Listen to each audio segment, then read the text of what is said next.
Hey, Pastor Steve Waldron here today with an oldie but a goodie, the Concordia Study Bible, put out by Zondervan. It was basically, it's like a Lutheran study Bible before the Lutheran study Bible, and I really liked this Bible back in the day. Now, those of you that know me, you know I'm not much for the NIV. You know, I'm just not a big fan of that. If I didn't have anything else to read, I'd probably read the NIV. But I've read it through three times, but I just thought there's always things there I was like, ow, ow, ow, I don't think that's good. And then I studied the manuscript bases, and I don't think it's good. But this actually may be put out by Augsburg. I just noticed Augsburg little thing. I don't know why I thought it was Zondervan. But very well done for back in the day. The marbleized blue, this type thing. And it's got some great stuff. This and the Disciples Study Bible, I think, are two highly underrated study Bibles. And so it has a little Old Testament chronology, early church chronology. It's in thicker pages and color, and you'll notice some of the things that it does is, first of all, it doesn't touch anything before 2500 BC, and so we're not going to go there. And then it's going to have kind of maybe a basic evangelical, more conservative timeline, and then underneath a timeline that says it's more accepted by many scholars. So it's like, okay, it's liberal. Let's face that, you know.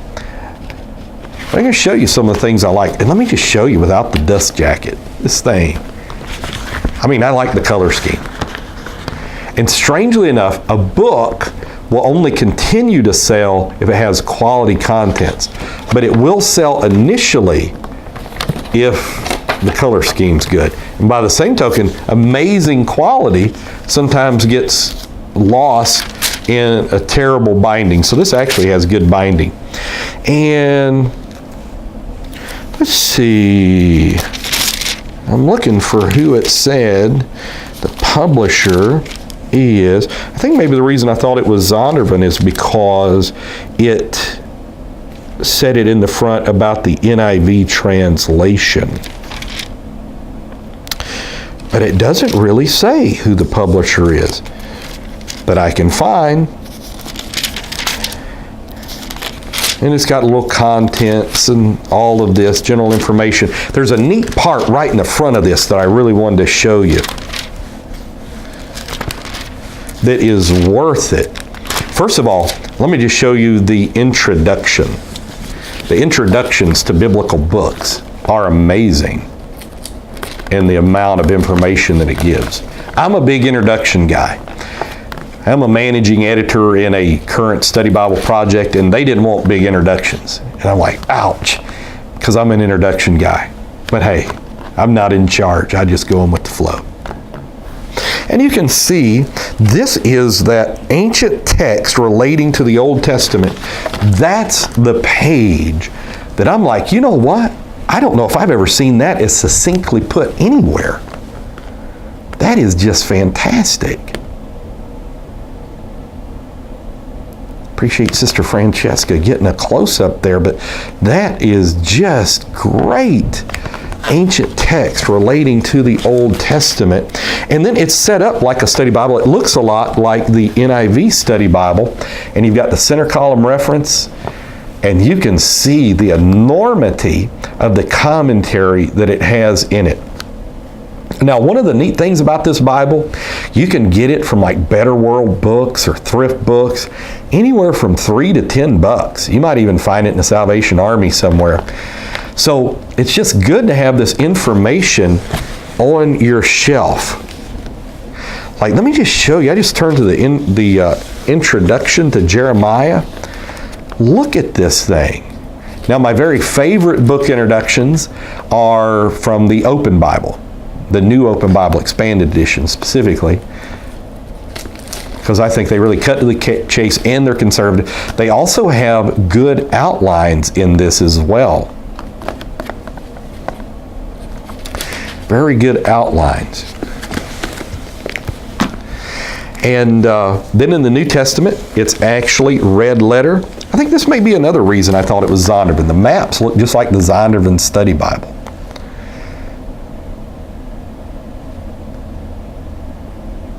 But that little logo is like a Fortress Press Augsburg logo. Now you'll notice it's called the Concordia Self-Study Bible. And in the front, it's got a lot of reasons they call it that. They're really wanting you to study the Bible. They're really wanting you to, they've set it up to where it can open up to you. Show you another little chart.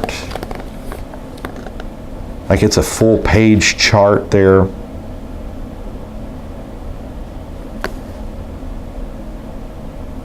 So this is a Bible, you know, again, I don't care much for the translation, but the information contained on the inside is absolutely outstanding. And so in the back, it's going to have a table of weights and measures, an index to subjects, index to maps, concordance, index to the color maps.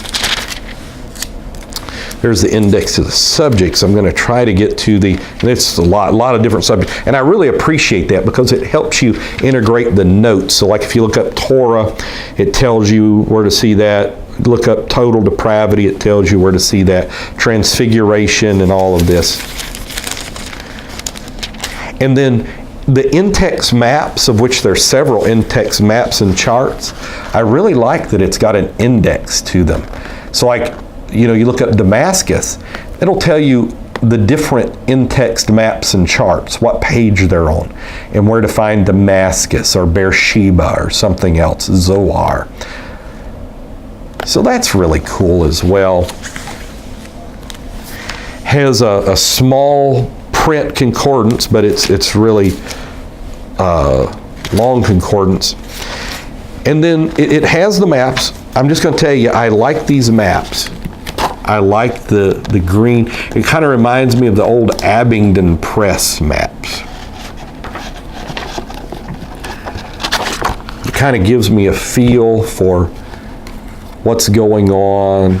I just really like these maps. Of course, a pet peeve of mine, I think out of the many dozens of study Bibles we've reviewed, there's only been one that had Israel coming out of Egypt going through water. And this is not the one. It's like coming up out of, how could we say the Red Sea parted? And so it doesn't have them going through any water. So the Concordia Self-Study Bible, again, it's one of those, you know, for just $3, $4, $5, maybe less than 10, let's say, you can pick up a copy and it's going to have a ton loaded with biblical information. So I think it would be well worth the investment. So God bless you. I hope this helps you on your journey, doing your best for Jesus Christ.